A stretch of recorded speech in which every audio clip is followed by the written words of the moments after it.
Right. So we've talked about tensions in the Middle East. We have touched upon European decline. And in the midst of all this, Russia has kicked off a new charm offensive.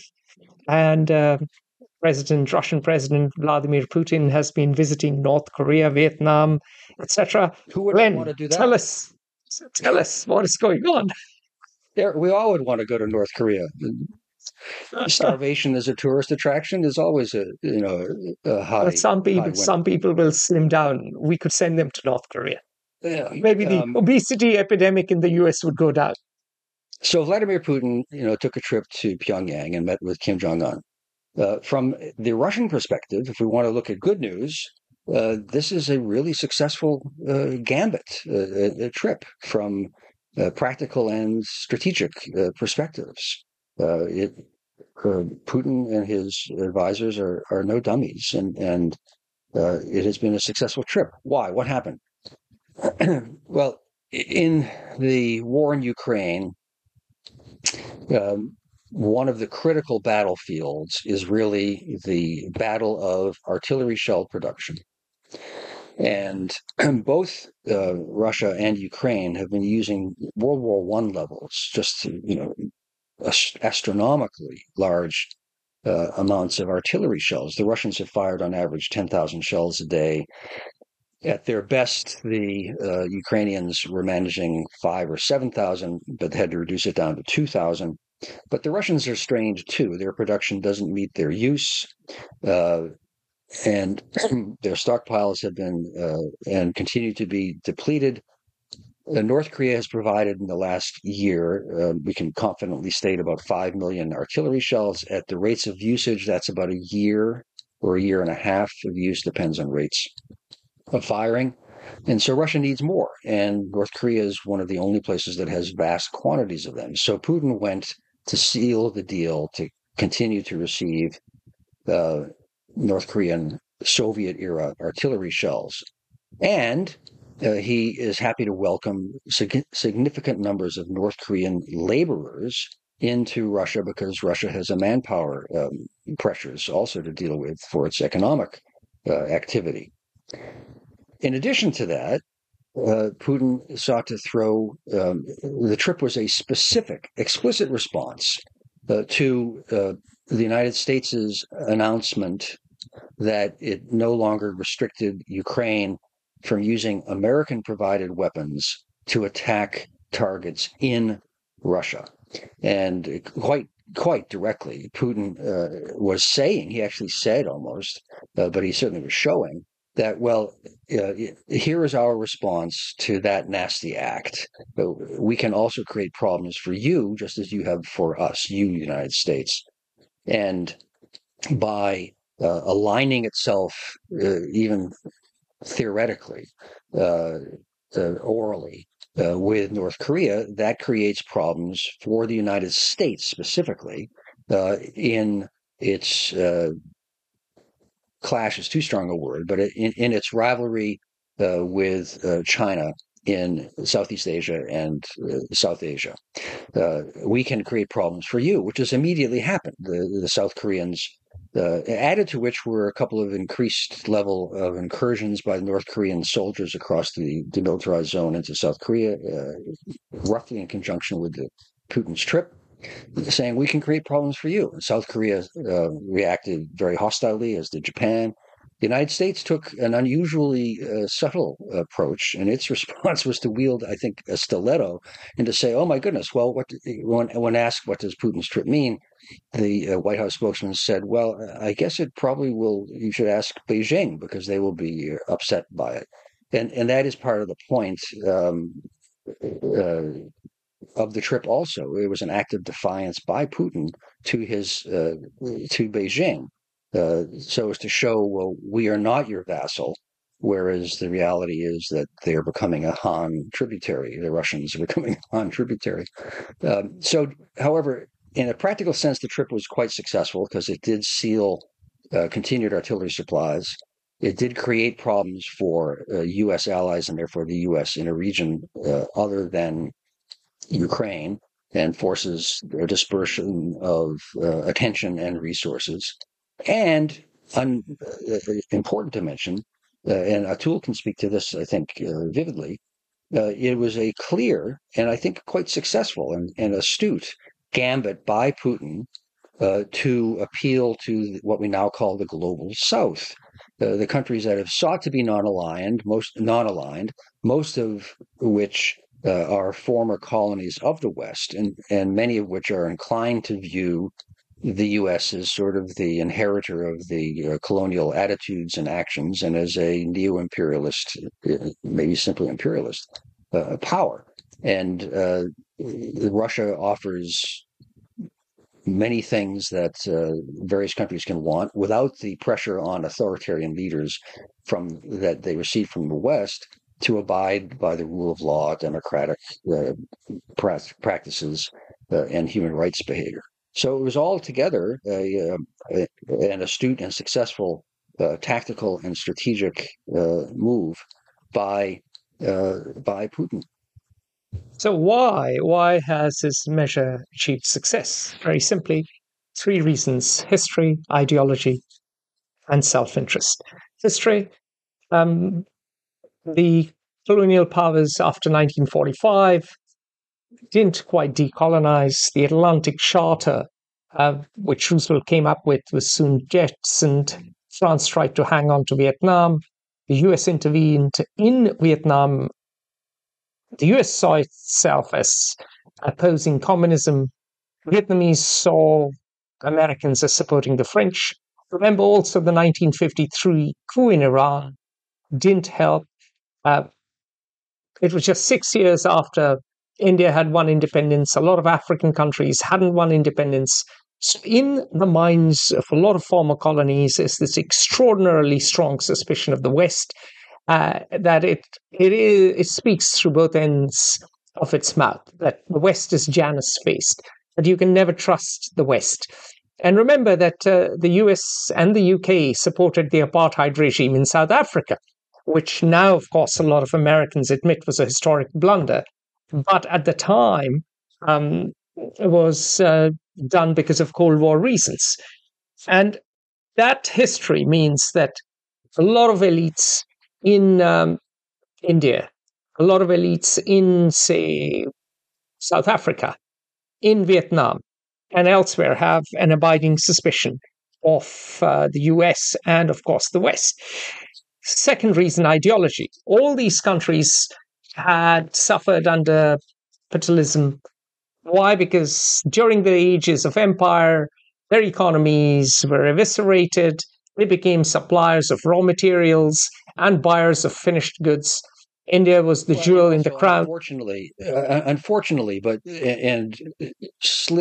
glossed over too often by global South thinkers, is that the supporters of decolonization came to be equated with those who supported and embodied Marxist economic principles. Yes, they were swayed by Marxist economic thought, and the Soviet Union, from its earliest days, it was a revolutionary power. It was it was almost a millenarian movement. They tried really hard Secular religion. Yeah, they tried really hard to woo leaders of former colonies, third world, global south, whatever you call it. Their ideology proved very seductive. Stalin would have all these leaders, including Jawaharlal Nehru, visit model factories where the workers and managers ate together. It was all a show off, and they were just actors. But these leaders bought into the Soviet project because it offered a different model to what was prevalent in the West. And that ideology was also helped by patronage and honey traps as well, amongst other things. Inducements other than honey traps too, of course. It was all part of the job. So let's move to the so what. Why does one second, the self-interest bit very quickly, because Russia is providing oil and gas at a discount, and because a lot of these countries are poor and don't want domestic inflation, because some of them also buy defense equipment from Russia, And now that the Russian economy is doing quite well, Russia in some ways is reindustrializing. A lot of these countries want Russian stuff and they want to play off the West and Russia. And they have a transactional view to international relations, and they want to get the best deal they can from whoever they can. Over to you, Glenn. So what? What next? All of our talk about philosophy, economic policy, colonial heritage, and so on, all of this is very nice.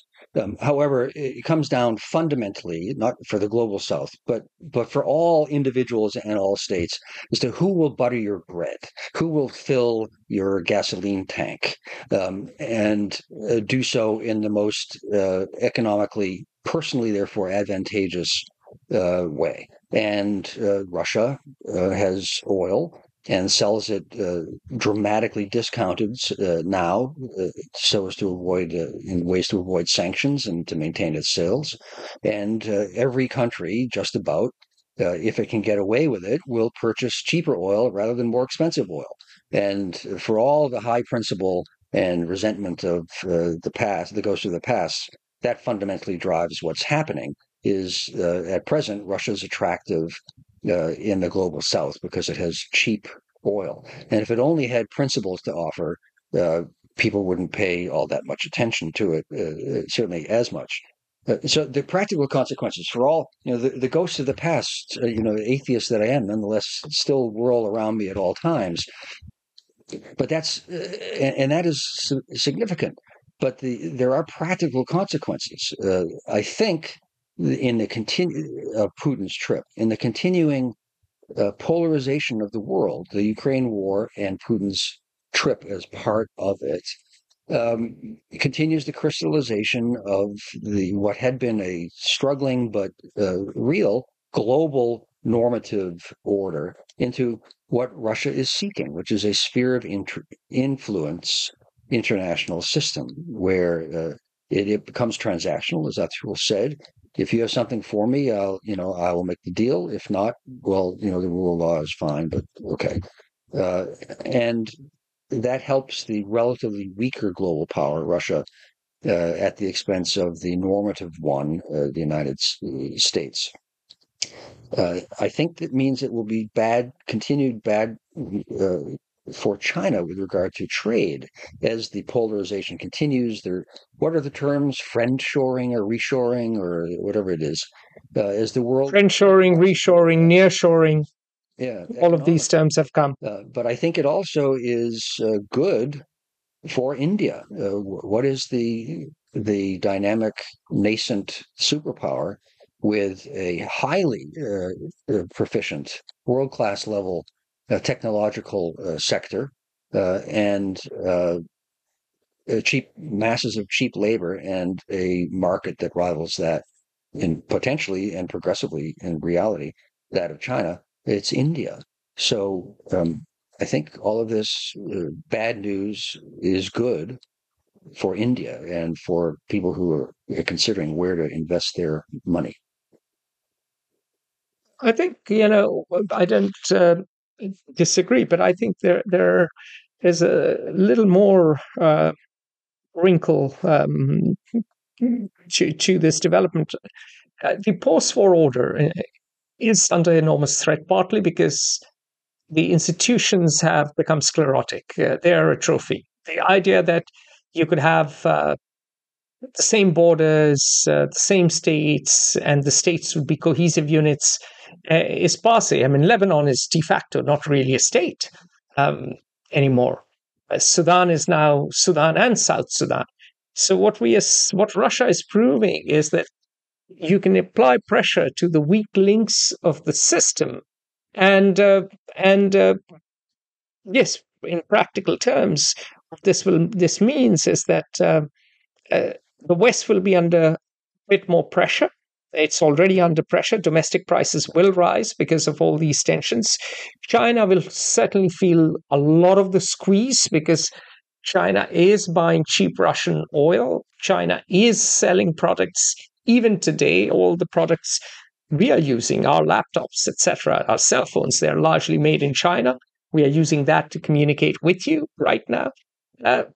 So China faces the squeeze, and then India has potential, but then India has to get its act together, because manufacturing in some ways is going to Vietnam, even though Vietnam is more vulnerable um, and can be under much greater Chinese pressure because of South China Sea, because it's easier to set up factories there. So all in all, it's a very fluid world with a lot more variables, and business leaders and political leaders and even anyone running any organization of scale will have to weigh up the geopolitical uncertainty and almost make a case by case decision. Whilst in the day of globalization, the heyday of globalization, you just looked at costs and said, I'll put my factory there because it's cheapest and not worry about anything else. So that era has certainly gone. The last point I would add is I think Putin's gambit or his trip to North Korea, as I said, has been or will be a success so long as Beijing tolerates it. China is existentially important to Russia so long as the war in Ukraine continues and Russia's isolation continues. North Korea is important to provide artillery shells. And if Xi Jinping decides that Russia's maneuvers with North Korea are creating problems for China with the United States and globally with regard to trade issues in Southeast Asia, Asia, and globally, that those problems outweigh the benefits of dealing with Russia, then China will exert pressure, and Russia will have to agree to it because it has become a de facto, not protectorate of, but dependency of. Yeah, but of yes Beijing. and no, because China also needs cheap oil, and the Chinese economy is flat on its back, not just on its knees. And China is locked in a symbiotic relationship for many things, including transfer of technology with Russia. So it's a much more complicated world. And just to prove that it's complicated, you look at the peace conference on Ukraine that happened in Switzerland. Not a single one of the emerging economies, including UAE, sided with Ukraine. So the Russian diplomacy is paying dividends. The West, or let's say Western Europe, supports Ukraine, but the rest of the world is just sitting back and watching and making hay wherever the sun shines. We didn't even talk about grain, but that's another issue. So, what the thumbnail is an astute and for the present successful step tactically and strategically by Vladimir Putin. On that note, we will see you next month. Bye for now. Das Vedanya. Join the conversation at Fair Observer and subscribe to our YouTube channel.